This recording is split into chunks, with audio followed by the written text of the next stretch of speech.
Bonjour à toutes et à tous. Banque des territoires et intelligence artificielle. C'est vrai que ça peut interroger a priori, et pourtant, je vais vous présenter au cours des prochaines minutes 3 dispositifs qui ont été mis en œuvre par la Banque des territoires pour les collectivités territoriales, pour les bailleurs sociaux, pour les décideurs locaux et les pouvoirs publics. Alors rentrons directement dans le vif du sujet. Pour les collectivités territoriales, on le sait et ça a été les échanges précédents, l'un des enjeux emblématiques du plan de relance sur son champ climat, c'est la rénovation thermique des bâtiments publics. L'ensemble des parties prenantes sont extrêmement sollicitées et dynamiques. La Banque des territoires a déployé 2,5 milliards de financements qui sont dédiés.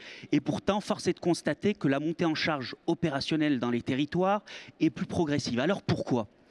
Eh bien, les décideurs locaux se posent les bonnes questions. Rénover, absolument, on y va, mais au sein de mon parc, quel bâtiment, selon quel séquencement ? Et sans disposer des bonnes informations, difficile d'arbitrer. Et donc, c'est fort de ce constat que la Banque des territoires a, dans le cadre d'un continuum d'offres numériques qui sont dédiées à la rénovation thermique, eh bien, lancé l'expérimentation de PrioRéno. Alors PrioRéno, c'est quoi ? PrioRéno, c'est du big data géographique. 2000 gigaoctets de données qui sont analysées, qui sont traitées et qui visent à apporter une vision à chaque collectivité de France sur son parc. Au sein de mon parc, combien de bâtiments, ils sont où, quelle en est la surface estimée et en fonction des disponibilités, quel en est l'usage, quelle en est la date de construction, etc. Typiquement, quelle en est l'étiquette énergétique. Ce dispositif, il est déployé en expérimentation, mais il a vocation à s'améliorer au cours du temps, notamment grâce à des algorithmes de deep learning mis en œuvre par la Banque des territoires et qui visent, par exemple, à valoriser les images aériennes dont on dispose pour chacun des bâtiments publics ou encore leur empreinte infrarouge.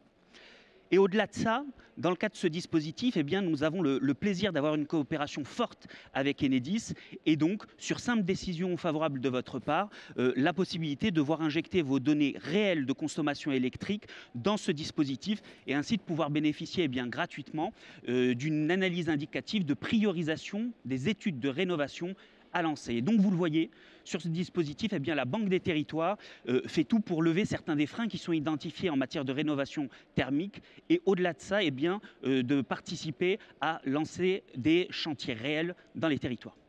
Alors si maintenant je me tourne vers nos principaux clients en matière de volume, les bailleurs sociaux, 150 milliards d'euros de prêts, on le sait, le secteur HLM est extrêmement innovant et en pointe dans le domaine. Il investit massivement dans la rénovation, il est innovant sur ses chantiers pour soutenir la massification. Et la Banque des territoires met tout en œuvre pour les accompagner en complément des financements qui sont dédiés. Nous avons ainsi récemment lancé sur la Banque des territoires un dispositif d'intelligence artificielle basé sur des technologies de text mining. En l'occurrence, nous avons entraîné des réseaux de neurones convolutifs qui viennent de manière massive et industrialisée analyser les documents, identifier les informations cibles et les extraire de manière automatisée. Et les déclinaisons et les usages sont nombreux. Typiquement, faciliter la demande de prêt en la pré-remplissant de manière automatique à partir d'une pièce justificative. Mais c'est également apporter de nouveaux outils de pilotage pour les bailleurs sociaux. Alors quels en sont les résultats concrets ? Des gains de temps qui sont importants et donc des collaborateurs qui peuvent se consacrer à des actions à plus forte valeur ajoutée, mais c'est également une amélioration de la qualité des données de pilotage. Typiquement pour pouvoir mieux cibler les segments de parcs à rénover en priorité. Et justement en matière de rénovation, on le sait, ce sont chaque année 500 000 logements sociaux dont le diagnostic de performance énergétique est révisé. Et donc c'est pour cela qu'actuellement la Banque des territoires travaille sur l'entraînement de réseaux de neurones convolutifs spécifiquement dédiés aux DPE d'une part, aux audits énergétiques d'autre part, et les bailleurs sociaux pourront en profiter sur la plateforme de la Banque des territoires dès l'automne prochain. Ce sont ainsi aujourd'hui 36 bailleurs sociaux, 1 million de logements sous gestion qui nous font confiance dans le cadre de cette expérimentation partenariale sur le text mining. Et donc, si ce dispositif vous intéresse, surtout n'hésitez pas à vous rapprocher de votre direction régionale pour nous rejoindre dans cette aventure. Et pour finir, on le sait, le pilotage stratégique peut être compliqué pour les décideurs locaux, pour les pouvoirs publics, lorsque les informations nécessaires ne sont pas forcément disponibles. Et c'est donc pour ça que la Banque des territoires a mis en œuvre des dispositifs algorithmiques innovants assis sur de l'apprentissage, là encore, et qui permettent de rapprocher les informations qui sont disponibles, des informations géographiques, disponibles mais hétérogènes dans différents systèmes d'information, côté État, côté bailleurs sociaux et côté Banque des territoires. Les usages, eux, sont concrets, nombreux et éclairent les pouvoirs publics.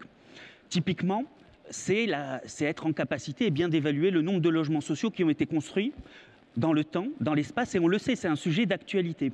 C'est également, pour revenir sur la thématique précédente, l'environnement, la capacité à suivre les logements sociaux qui ont été rénovés, mais également, et ça c'est une innovation récente, la capacité à évaluer de manière précise le nombre de logements sociaux qui ont été construits avec de hauts standards environnementaux. Et donc, grâce à un partenariat que nous avons avec Cercal Qualitel, nous avons ainsi évalué pour 2020 à 3,5 milliards nos financements qui ont permis de soutenir des logements verts et très verts. Et donc, vous le voyez, un tel dispositif est essentiel pour quantifier les dynamiques à l'œuvre et ainsi éclairer la décision publique. Et donc, vous le voyez, Banque des territoires et intelligence artificielle au service de nos clients, c'est d'ores et déjà une réalité. Merci beaucoup.